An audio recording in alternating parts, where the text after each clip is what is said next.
Welcome to the Magical Motherhood podcast, where we gather as mothers who are actively healing our witch wound and are devoted to celebrating diversity, nurturing ourselves, each other, our families, and you.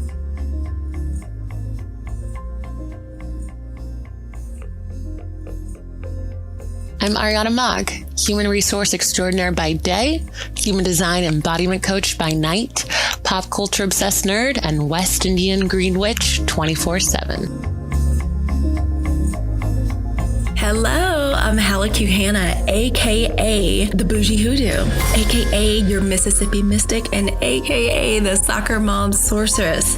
I use my head, my heart, and my hands to make magic that heals and inspires my family, my friends, and the collective.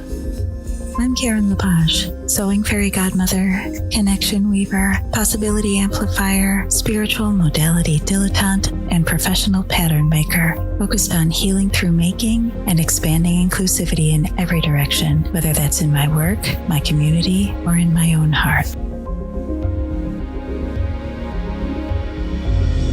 Erica Cullum here, a 21st century witch/entrepreneur practicing my craft through intuitive coaching and consulting at my biz, Collective Commons, while also homeschooling and advocating for justice on all fronts.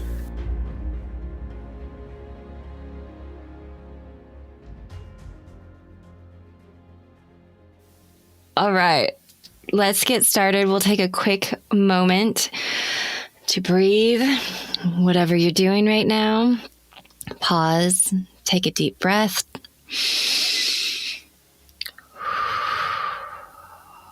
You can lay your troubles under the shade of the mother tree and rest. We call to the four directions, north, east, south, and west, to bring us together for this time and to connect us to the earth and each other. Allow your roots to ground down and connect to the unseen network of nurturing motherly support that spans the earth. You are with countless others on this parenting journey. You are not alone. I'm so excited for our Oracle card today. As usual, y'all, the official Oracle of Magical Motherhood is the Earthcraft Oracle, especially for this first season. It's a deck that we really love, and it's special to all of us. It's by Juliet Diaz and Lorraine Anderson, and the card that I pulled for us today is Birch. These cards are all so beautiful, so gorgeous. Like each one is a work of art. And I'll, of course, as always, we'll put it up on Instagram for you all to get a gander at and enjoy today. But what is the message of Birch? I'm really loving getting to know this deck. Birch trees are very old and sacred woods. And they're believed to heal emotional wounds and ward off negative influences. You know, we love that. We love a little bit of protection work, right? Like we all kind of work by this. If you stay ready, you don't have to get ready. So we love that. Birch wards off negative influences. It banishes fears. Birch is also associated with new beginnings, making them the perfect energy to channel the healing of old wounds and welcoming new connections. And y'all know that's a part of our mission and our goal here is, healing that witch wound. Birch comes into a reading when we're feeling vulnerable and afraid and unsupported. I only have two little ones, but Lord knows there have been so many times, and certainly in my life, like when I felt alone. And so that sounds familiar to me. Even if I'm not feeling that way today, it could happen by this afternoon. Thus is the life of a mama. If we've experienced any trauma or hardship, just know, again, Birch reassures us that extra support is being provided and you're protected while you take this time to heal. You are certainly protected when you're in community with us. We hope you come to love and depend on this podcast. And when you're feeling lonely, listen to some old episodes. Come back to us. We are always here. You're always welcome in our circle.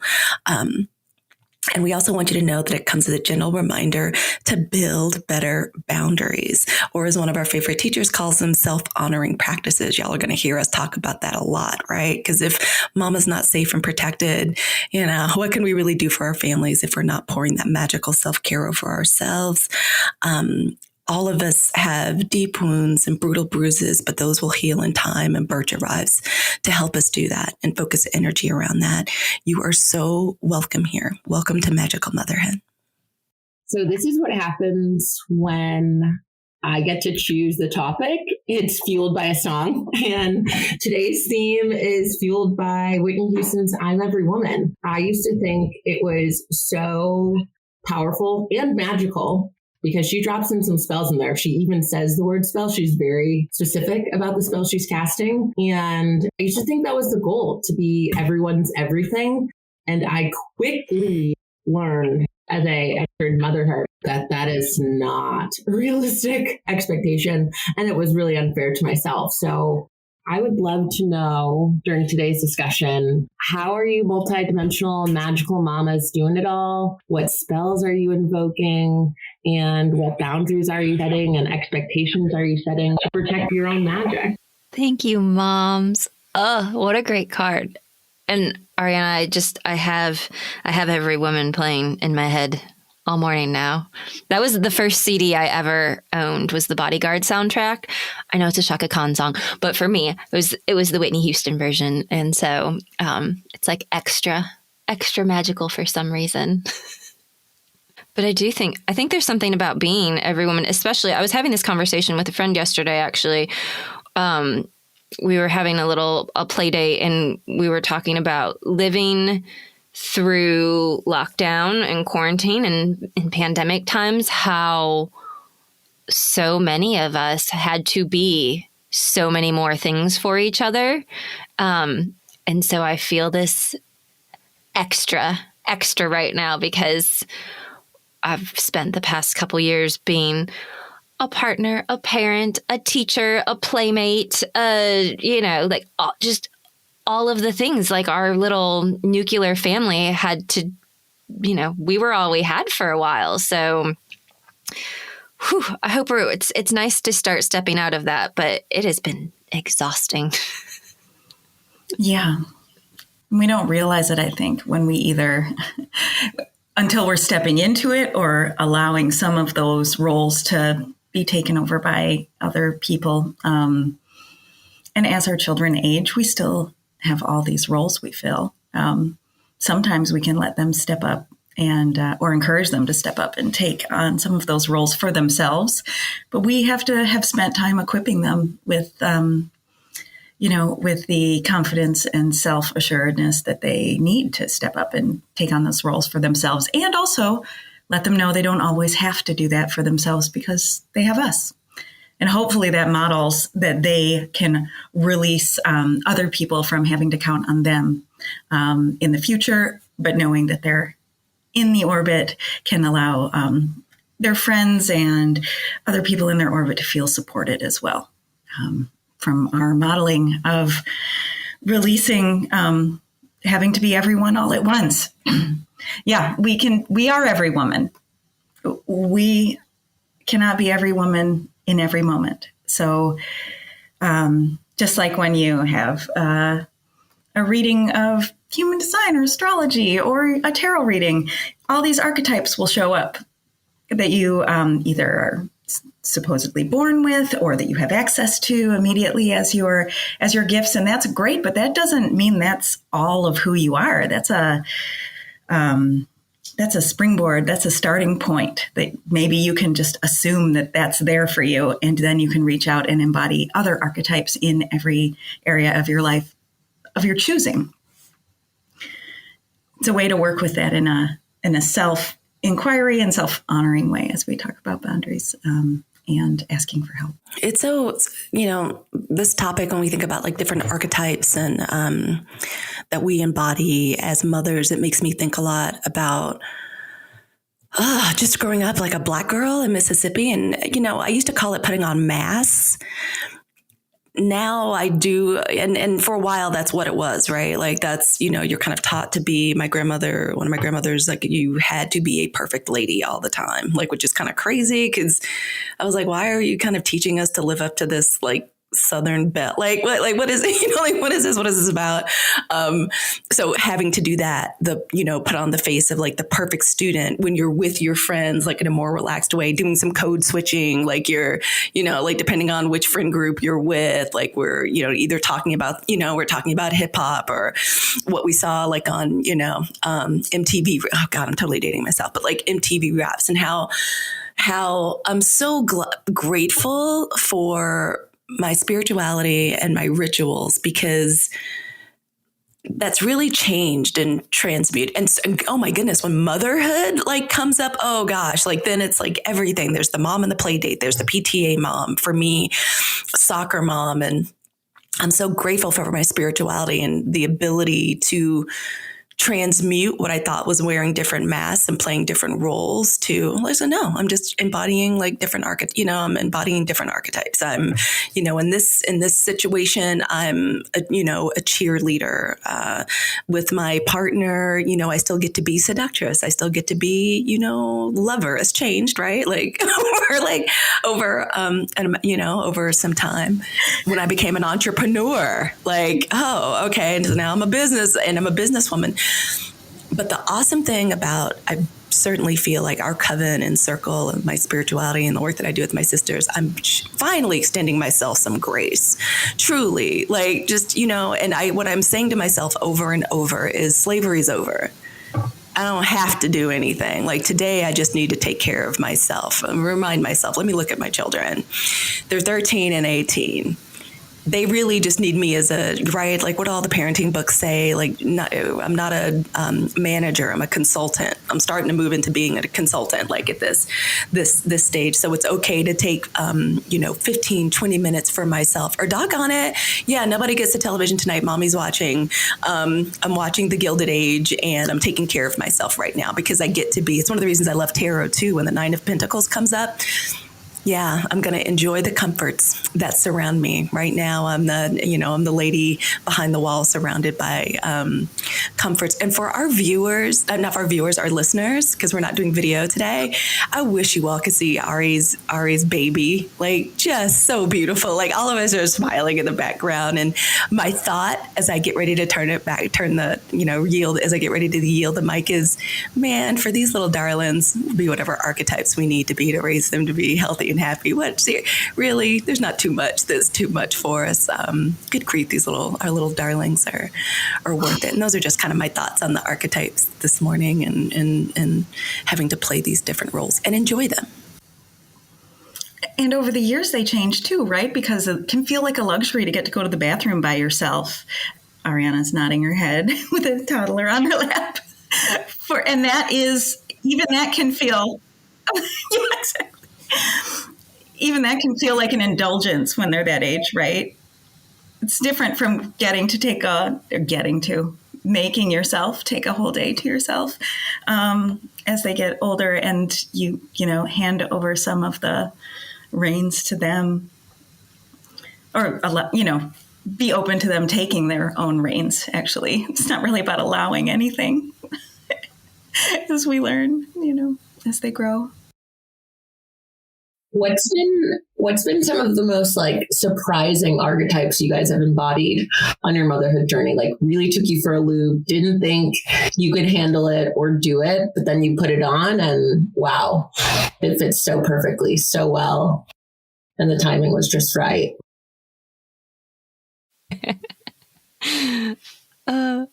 Everyone looks stumped. We're just like, what? There's so many things. Karen's got something. Oh, yes. I wanted to stop crying first.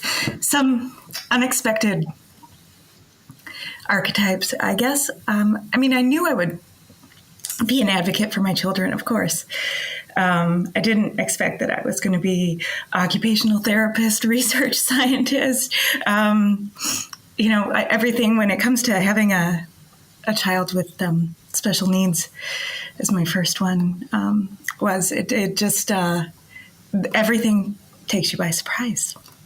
And the warrior was not an archetype I expected to have to embody so thoroughly at all times on her behalf. Like I've been constantly I'm still in a defensive position because I saw she hasn't come out to everybody in our family. So she's trans as well. And so I'm usually very careful about what I say publicly, but I know that my parents, to whom she hasn't come out yet, are not on the same social media I am. And yesterday, my mother, liked one of my posts, and I thought, oh, I hope I didn't accidentally out her, and it's time to arm her up again.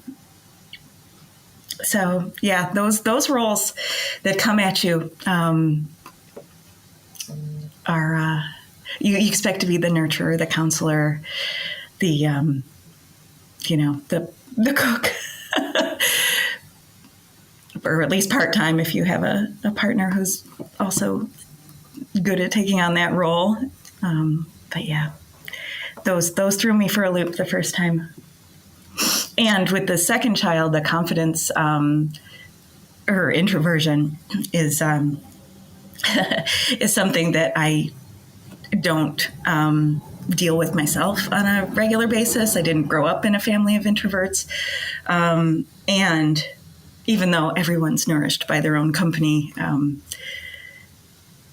it's just the being nervous to open a door to go in somewhere, even though she knows people behind the door, is something that, again, research and advocacy and practice with testing the waters and always being almost a balance, Libra, for fighting for justice on the one hand and raising them up to fight for themselves on the other, and maybe also not fighting, but understanding and being together and, allowing that process, her building her confidence. And this is the younger one, now, on her own, and supporting that without interfering has been a delicate balance.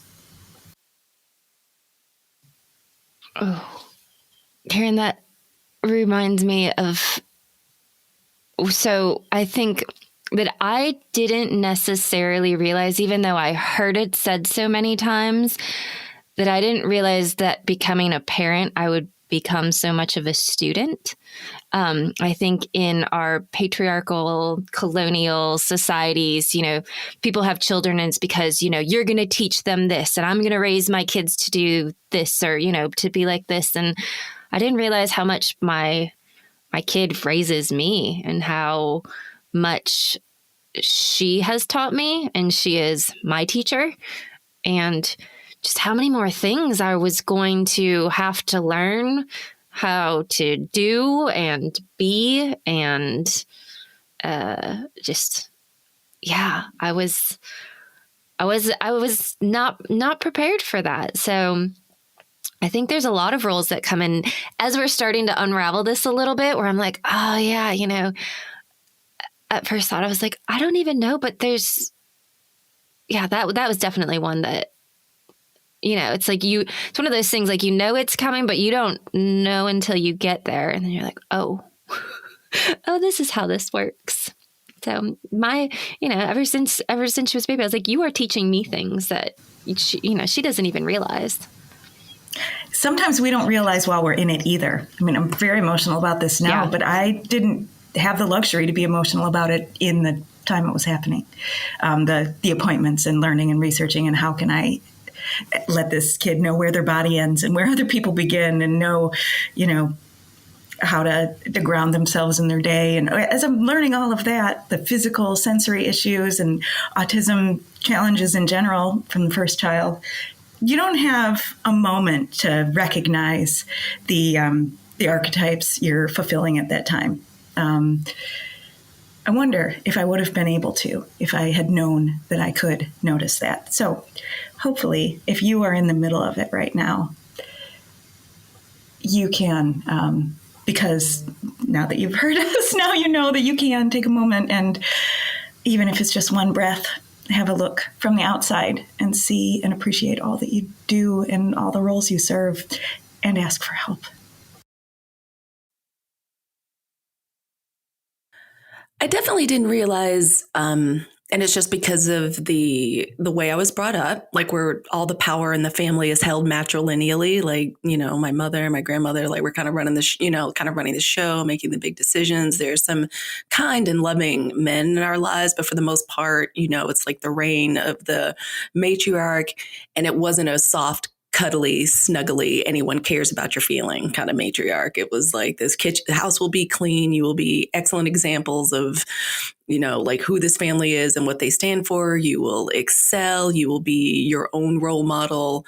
And it was kind of harsh and strict. So I guess what I didn't expect to do or be, but this all makes total sense because I see as I travel my hoodoo and my witch journey, that part of my role, and I think my sister's role, is to collapse these timelines around emotional healing.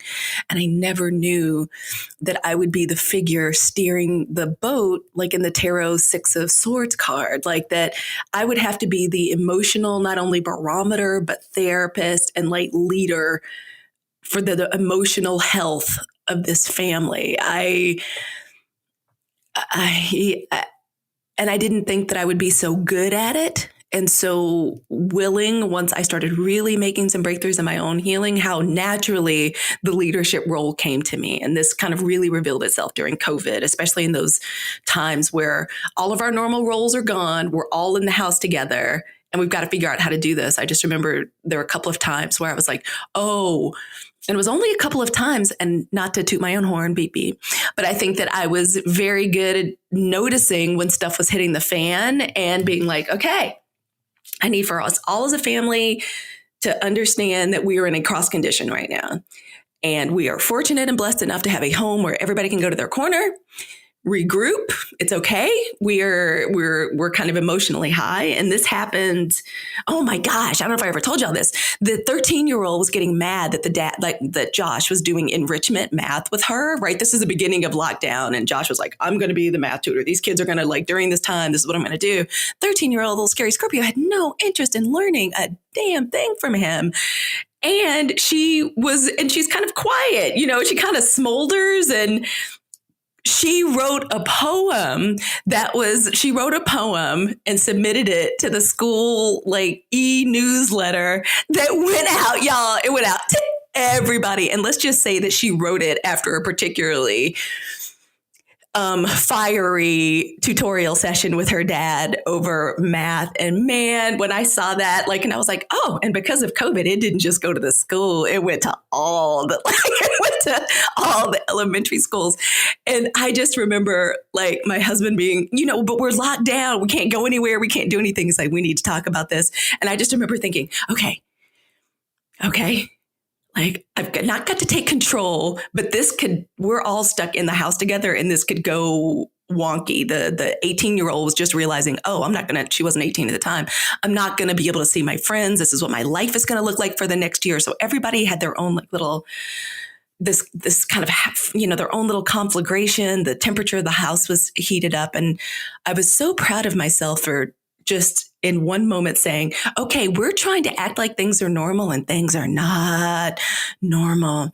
So we're going to come back and we're going to circle back and talk about this because clearly, you get grades. It seems like mommy and daddy maybe need some grades and some feedback from y'all about how things are going and how we're going to move forward. As I was saying these things, all I could think is, I don't know if the ancestors are rejoicing or rolling in the graves that this PC woo-woo, but I remember when I finally got everyone, I was like, Hallie, life is going to go back to normal. You're going to get to have some kind of high school experience. I know you're not an indoor cat. You're an outdoor cat, but we're going to work on this.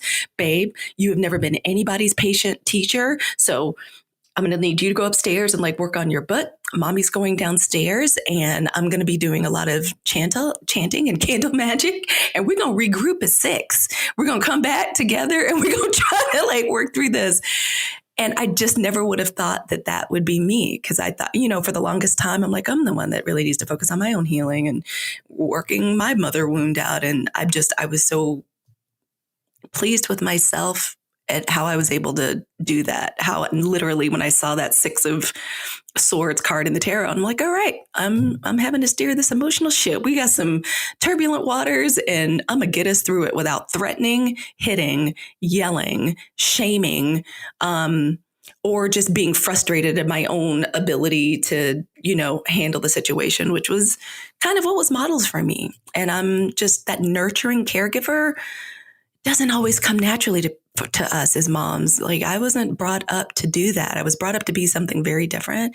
And now here I am, this home loving professional hoodoo and witch. And I love it now. But it was an archetype that you would think that would come so naturally to you. No, it wasn't. And it's one again, like I'm grateful to my practices and my path and y'all for, honestly, to be able to talk about it and share it.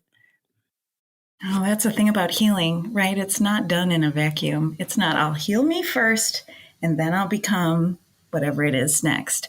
The healing is part of the becoming. It's like an ombre. We're always in that middle gradient to one side or the other, but we don't leave the need for healing behind. It's never ending. That was so beautiful, Halleck. Absolutely. That's also given me some like rebel vibes as far as, thinking about how, again, everyone moves into their parenting journey differently. And even though I knew that I wanted to do things differently than how I had experienced them, I didn't necessarily realize how differently until I got there.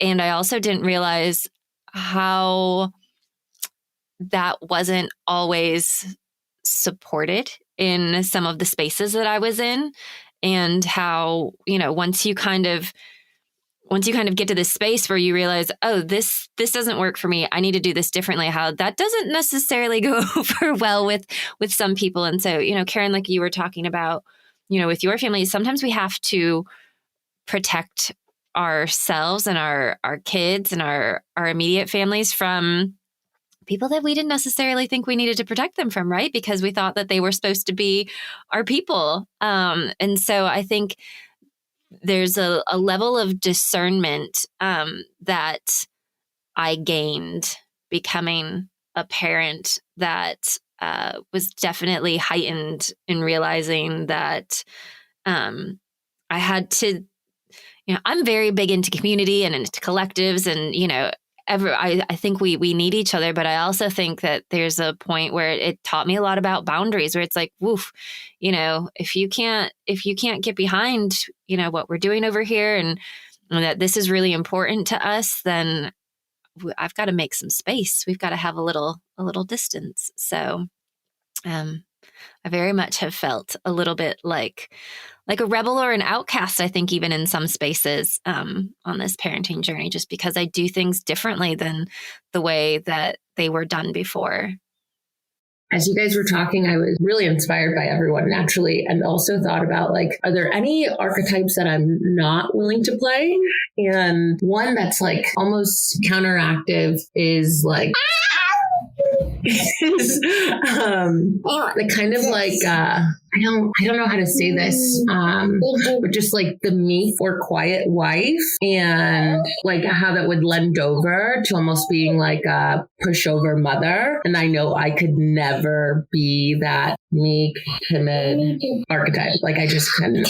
And Karen, when you were talking about just like needing to put on the warrior armor, like, yeah, you can't be meek and timid, or you can still do it scared, but you certainly can't be meek or timid. And I know there's always times, and Halleck, you mentioned it too, there's times for us to lead, and then there's times for us to follow. But yeah, what archetypes would you guys know, like, you absolutely could not embody? I just want to reiterate that we're all scared. Just because we've been through things and we can talk about it in hindsight doesn't mean we weren't terrified the whole time. So thanks for bringing that up, Ariana. Meek is one I have embodied. Yeah, passive is detrimental. But if that's what it takes for you to stay afloat, right? And for you not to be a martyr and just kind of like go with the flow, because otherwise you would try to drown against the current. You got to do what's required. We love hearing he's got things to say too. Yeah, I think that's something though. And I also think it's important for us to recognize that the four of us as a group, right? We have a lot of fire. We have a lot of air. Like I think I spent a lot of my younger years being meek, but that's shifted. But some people that is, it's like you're saying, right? That's a self-preservation, archetype, right? Because they're in a situation where they don't have the tools or the resources to necessarily advocate for themselves. And so whether it's by choice or by circumstance. I think we've all played that meek part for a little bit, but also just to drop a little bit of inspiration that it doesn't always have to be that way, right? Like if that's a role that you're embodying that isn't fitting for you anymore, doesn't feel good, you can grow out of that. And there's, again, just, I think that's one of the beautiful things about archetypes and roles that we're thinking about, is because so often, whether it's put on us or whether we just inherently have it within us, right? Like we feel like we have to be everything to everybody. I think understanding the different roles that we have, and that we can put things on and take things off, and we can outgrow things, and we can shift. And yeah, Karen's pulling up the shapeshifter card. Like, just remember that you don't ever have to be stuck in one of these spaces. Sometimes, we just wear these roles for a season or two because they get us through what we need to get through, and then we can move on to the next. Can I say one that, like, it's one that maybe we'd find it in our archetype decks, because I'm just driving myself nuts that I didn't bring the deck down here. And as I see Karen pull hers up, I'm like, okay, just get it together, Hallecky. You don't have to go upstairs. And I don't know that this is one that would be in one of our decks, but one that I thought I was going to do just based on the way I was raised was being the harsh disciplinarian school teacher. Like, that was definitely the vibe, like academic excellence, or here are the set of behaviors that you must do. And just to give y'all an example, you cannot call me anything other than yes, ma'am. Like, when I talk to you, your response to me is not what? Your response is ma'am. Like, that's literally the way I was taught. Like, you don't respond to adults or grown-ups like that. No one word answers. Right. Like, or huh, or what? Like, yeah, no, it was like you needed to literally, and there was like a set of them. Like, this is the way we eat. This is how we comport ourselves in our house. Like, this is how we go to church.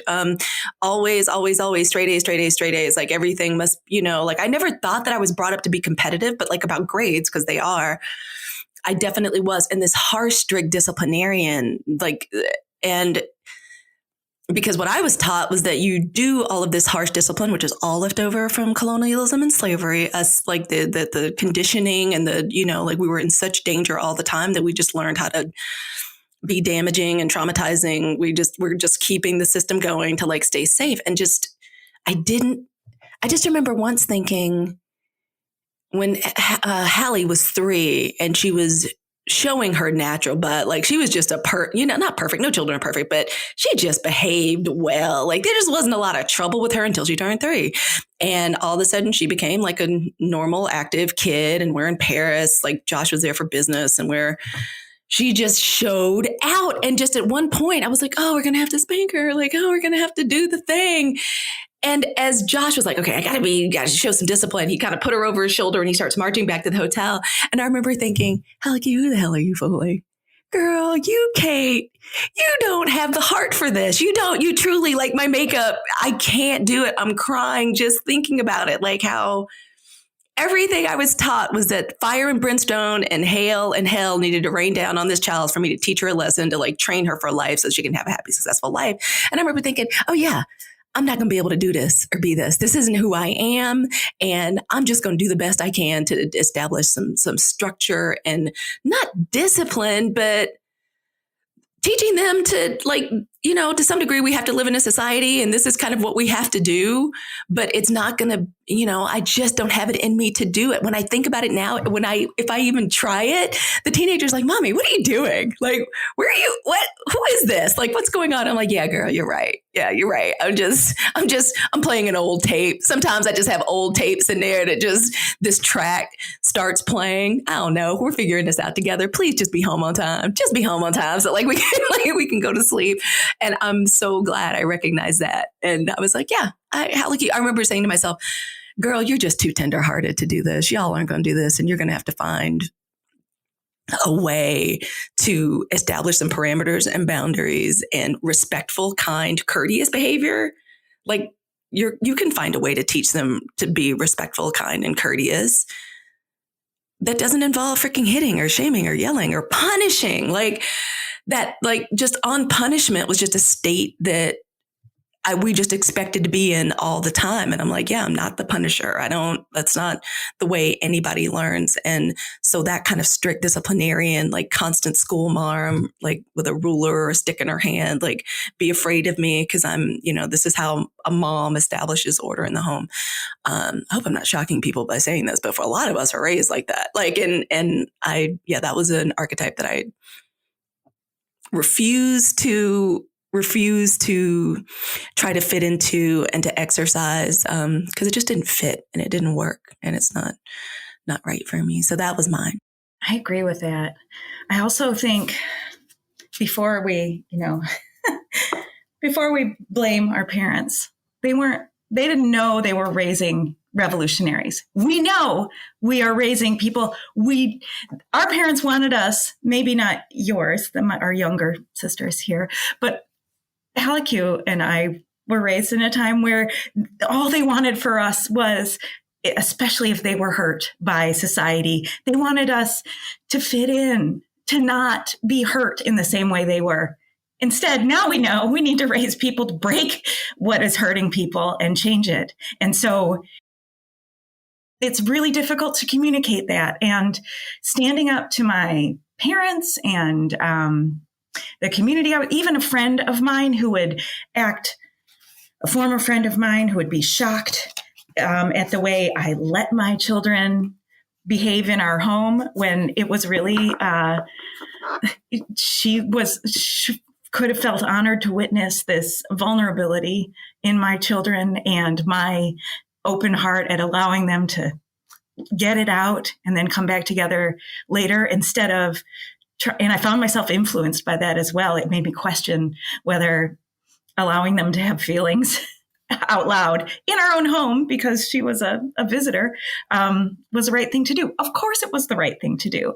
And, it's also the right thing to do to help them come out of it, not to distract them and to, make a joke out of it, but to give them tools to come through and come out of it. We are raising a different generation than we were, than the box we were out of love and care for our own health and feelings taught to fit along into. We don't want this box anymore at all. So the goal of parenting, I think, for many of us, at least all of us here for sure, has changed from the prior generation. And it's being this bridge, these couple generations, we are this bridge is hard. Gosh, it's so hard. And we can support each other, but a bridge isn't just one pole either. The martyr, that's the one. That's the archetype I refuse to to burn myself at the stake. I used to, with both of my children, I have known this is the last chance. Like, this is the last kid I'm going to have. I didn't know I was going to get married again. I didn't know I was going to have another child. So with every moment of my first child, there was so much pressure I put on myself to make the right decision. Once I released that, because I knew that I just make mistakes all the time anyway, was to learn as quickly as possible and to apologize and to teach growth and apology and humanity. But there was still that in the back of my head, if you can, you must. Well, I can do a lot of things. If I must do everything I can do, then there is no room to grow because it's constantly doing what I already know how to do. And so I hope that we can all burn that obligation that just because you can do something means that you have to be the person who must. So yeah, the martyr, that's the one I refuse to be. Can I please just respond really quickly to what you said? So you said there's so much beauty and truth and wisdom in what you said. This raising, like being rebels and raising like a different, like doing it differently. And I'm always catching myself saying that because Erica, you say it so beautifully and so carefully that not to do it better, to do it differently. And when I heard you say that for the first time, I like you've said it before, but I heard it and it absorbed for the first time. The benefits of us doing it when I think now of how afraid I was when I decided I'm doing differently and the benefit, I was talking to, Gen X coming through with the tears. Lord have mercy. They trained us to not cry. So we're just crying all the time now. The benefits we were talking about, the oldest going off to college, and she's had like some little flirtations and stuff and dates, but she's never had a boyfriend. And we were just kind of talking, how did the little party that you went to last night, how did it go? That by itself is just revolutionary. Like my daughter going out to a party, coming back, like there's just that I knew she was going out. There was probably going to be some skullduggery, but whatever, you come home, we talk about it. And she's like, Mommy, I'm going to have a boyfriend. And I was like, oh, honey, you're going to have like so many men are going to fall in love with you. And when it happens, trust, Mommy's going to be here for you. She goes, but Mommy, if I've never had a boyfriend, I've never broken up with anybody before. She's like, what am I going to do without you when that happens to me? That's going to happen to me in college. What am I going to do without you to come home to and to talk about? She went from being this 18-year-old, 5'8", glamazon athlete, like leader kid in her school to what am I going to do with it? Like, and I remember, okay, this is not a drill. This is not a drill. Okay, you shit together. Like, okay. And I was like, you know what? Not only are you going to have a full, interesting love life, the book of your love life is going to be very, very, very interesting. Number two, Mommy, the technology that we have, literally, you can FaceTime me into your dorm room. I can do a guided. She used to love these guided meditations when she was young, and I would do a couple for her. I was like, I can literally beam myself into your dorm room or your crying session. Number three, you are so resilient and you're so strong. You've got so many resources inside. You're going to be okay. You're going to be good at taking care of yourself.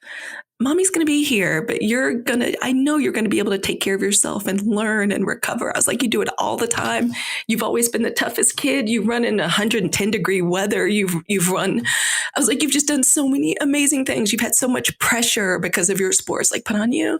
I know you're going to be okay. And I just remember thinking, thank God I decided to do it my way. Thank goodness I decided to do it the witch way. Thank goodness I decided that, like what was kind of been, that it was done to us, because rape was such a reality in like Southern Black women's lives. Like our mothers and grandmothers were like, no, don't, nothing, like put a piece of aspirin between your knees, like sex, no, don't, good girls don't, not till you get married, even though we're not teaching you how to date, have relationships, like work through things, put yourself first, value yourself. And I just want to say that if and when you decide to repudiate an archetype that because of culture, your friend group, how you were brought up, your parents, when you decide to repudiate it, I just want to offer this. What if it all freaking works out? What if your way is the right way? What if this new way is the right way? Because that was a little blessing and a miracle I didn't expect. And I've never been more grateful, Karen, that I repudiated that archetype. And I know also taking care of myself in front of them, being witchy in front of them is teaching them. And it makes me so glad. And I just want to say, if you're at that place where you're like our younger sisters here, the younger mamas here, where you're like, I don't know. Although these two know exactly what the hell it is they're doing. They're so much more confident than I ever was when I was a mom. Their age. Learn so much from them. Oh my God, I'm learning so much all the time. Like for the first time I heard Ariana speak, I was like, okay, wise, smart, knows what the hell she's talking about, and she's a witch. Let me see what the hell like she has to say. I just want to say there's so much blessing and benefit. And just if you're ever frightened about that I'm doing it differently, wrong.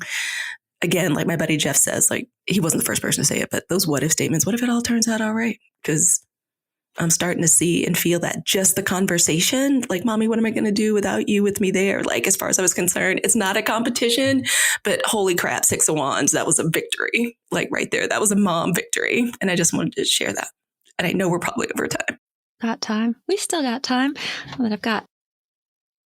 But I think with what y'all were saying, as far as the antithesis to that discipline and to the martyr and everything else, I think it's Brene Brown that talks about being like a map maker, right? And we're charting our own territories and being this like curious explorer where we don't have to have it all figured out.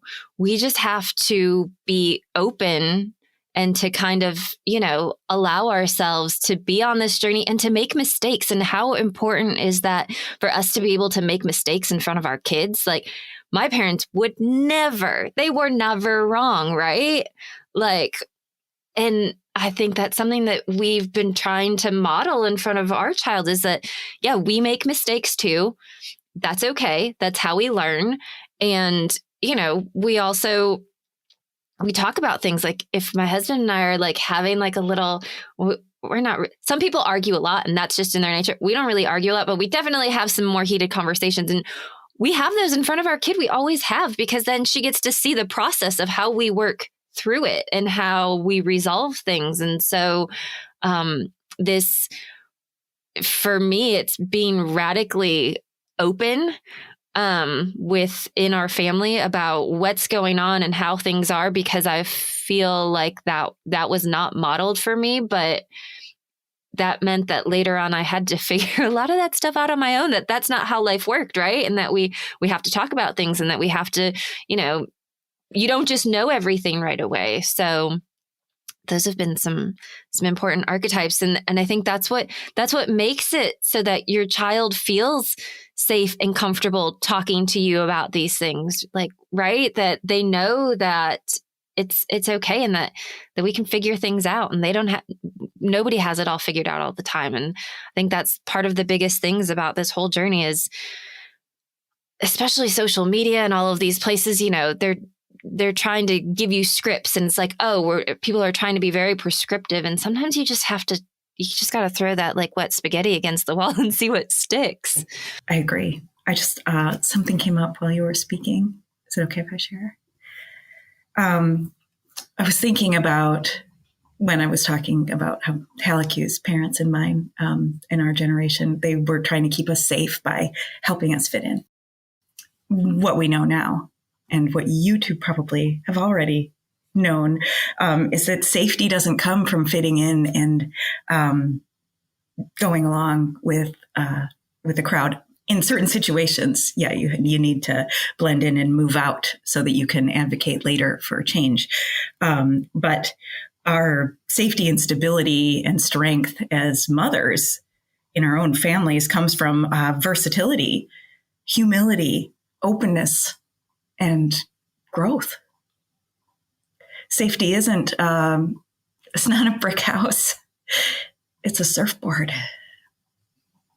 Yeah, that reminds me, I was talking to all of our mutual friend, Jamie. We were talking about being children of immigrants, how there's this sense a lot of times where, regardless of your generation, there's that assimilation piece, right? So there is that trying to fit in, and there is this balance of, maintaining cultures, but also, just we're in this new place now, like this is where we're going to be. We've got to fit in, and how do we do that? And there's, I think with any and all of our parents, there's some unprocessed grief there that we've inherited. And so I think that is, Game of Thrones is probably like old to reference now, but this breaker of chains, right? Like these metaphorical things that I don't think, I don't know. It's wild to me just how much of that has come into my parenting, of like these things that I didn't even realize I carried around with me, or that I inherited, that it's been timed. It's like, oh, actually, you know what? That doesn't work for us anymore. That doesn't fit into the world that I want to create and that I envision for my kids' future and my grandkids' future. So we're gonna have to do something about that. I think so much of the established sense of safety has, from previous generations, have allowed us to ask the question, because it is it is a privilege to be able to ask the question, like, safety at what cost? Like, safety at the cost of my authenticity? No, like, I can reject it, but I'm in a place to reject it where I know, like, I stand on the shoulders of people who came before me, and it was different for them. So I think safety gets to evolve, and it is my, like, privilege and duty to push it further. And my boys will have an even bigger privilege and an even bigger duty to carry it all the way through, to ways that I couldn't even fathom. And I know, like, Halleck, you have really good examples of this too, just like how you get to see your girls just flow through Mill Valley in ways that you could never imagine, like, in your own lifetime, and yet you get to. And then I kind of picture my boys doing the same thing. It's like, I don't even know what they'll be like. It's something I long for them. Yeah, the archetypes that they'll get to try on and also refuse just because they'll have some safety and choice. It's a really cool thing to afford your children. We definitely have a privilege. But I mean, and this is the thing, right? Like, and I think we speak from this place of where we're at. I was, talking to one of my friends who's a community organizer, and our kids were playing, and, you know, she works very closely with our city infrastructure and things like that. And we were talking about how we still live in this world that we were talking about, you know, our homeless situation here, and how the city and the mayor's answer to that is because the visible homelessness is making people uncomfortable. And so when people get uncomfortable, their solution is more policing. And so, you know, we were thinking about that, even though I feel like in our homes, we are, you know, making these changes, and we are breaking these old, tired, harmful patterns, that we are still in the bigger picture, like living in a world where that's not everywhere. And so there's this line of, like, being cognizant of that. And I think it's really interesting for the generations that we're raising, of kind of teaching them how to find that balance, and how to kind of walk between those worlds of what is now and what we're building. I think they have to be acrobats. It comes back to resilience and willingness to grow and learn differently, teaching these kids to be wise. Yeah, that being uncomfortable, I think, is okay, because that is not something that I think is a mainstream message yet. That it's okay to sit in discomfort, and that there's beauty in discomfort, and there's growth there. So, yeah. I have to respond to something that Ariana said about the, like, you know, safety, but at what cost? Because it reminds me of Five of Swords, like, which I always think of as victory, but at what cost? Like, I could probably win. I could probably do this. I could probably do it the old way and still feel like, okay, I'm doing a good job. The consequence I feel that Ariana's talking about, or that, and everybody has their own path, but one of my biggest challenges has been to stop operating out of fear and shame. And that's the consequence. If we don't do it differently, if we don't challenge some of these archetypes, if we don't do the healing, so that, like Karen says, we can recognize, because it's so freaking important, that our parents were just doing the best they freaking did. Like, considering the circumstances, they really were, I truly think, like, doing the best they could with what they had and what they knew how to do. I truly believe that, even though it may not sound like it sometimes. I believe that. Our goal is to raise children that are not making every freaking decision of their life based out of shame or fear, because it is very possible to do that and look like everything's wonderful. Because I know I was presenting I've got it all together. I've got this licked. Every single decision I was making was being made out of, what are people going to think? Like, what am I? Okay, I don't know. This is what I'm supposed to be doing. This is where I went to college. This is my career track. Like, this is what I'm supposed to be doing. This is what I'm supposed to be doing as a mom. This is what the books say. This is what, but that's different than what my parents said. It's so wonderful to, like Karen said, we're just figuring it out. Like, we're just figuring it out, but we're going to do it based on how we're growing, we're evolving.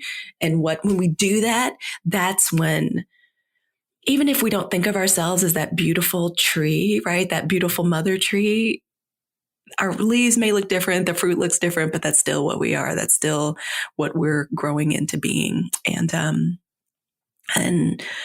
Thank you for that. Like, Ariana, because I was thinking, what consequence? I was like, I know the consequence. Like, you know, what consequence? I was like, I could tell you 3.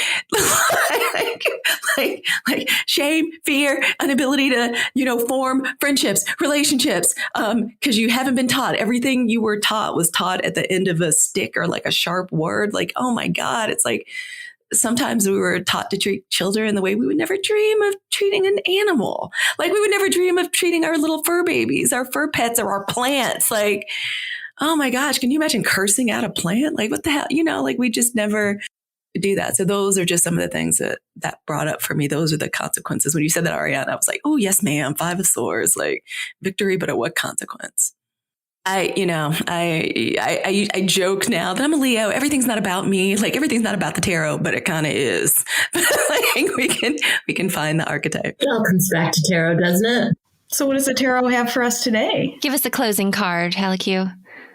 Okay, I don't want anybody to be nervous, but this is a heavy hitter. Like when you're a reader, boy, everyone is just looking for this card all the time. I think this card has come up for us more than once. And it's interesting because this is the Lover's card. So, and I think I've spoken about it before. This is the card of 2020, right? It's a 6 card associated with Gemini. Shout out to our brilliant Gemini. The Lovers, which is, of course, if we're in a love reading, you know, we're talking about a relationship. Sure, it has that awesome meaning. But for moms, as we talk about archetypes, the ones that we embody, like, you know, I just want to remind everyone that the Lovers truly is about making the right choice.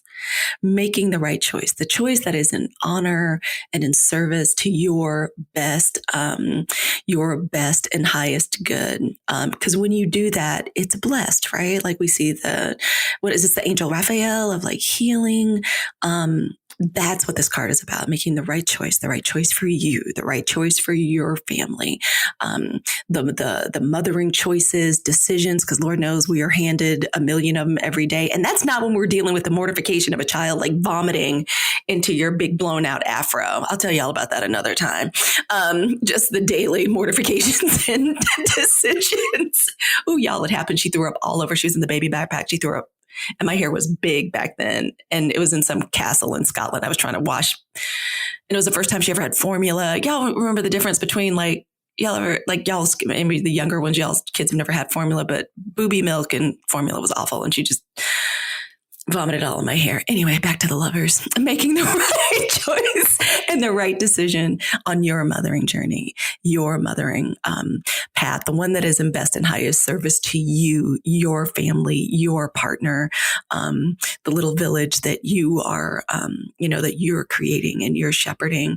And as this is the card of 2022, it gives me an idea of our journey together, what this podcast journey is going to be like.